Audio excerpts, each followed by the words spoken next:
श्री स्वामी समर्थ.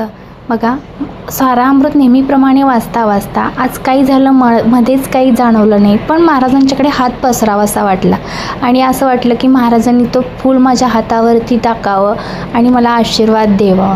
मनोभावी महाराजांच्याकडे मागणे काहीच नसतं, फक्त हेच असतं की जी काही सेवा करते ते तुमच्यापर्यंत पोचते की नाही, किंवा महाराज माझ्या पाठीशी आहात का नाही, हे सदैव आपल्या मनात असतंच ना. आपली सेवा ही महाराजांच्यापर्यंत पोचते की नाही.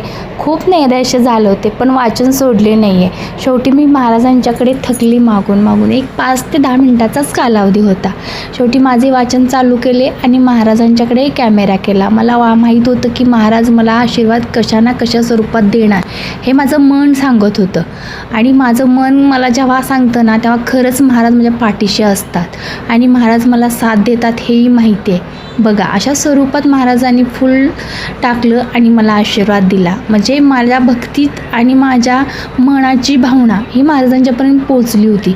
तशीच तुमचीही पोचवा. आपल्या महाराजांच्या विषयी जितका विश्वास असो तितका कठोर असा.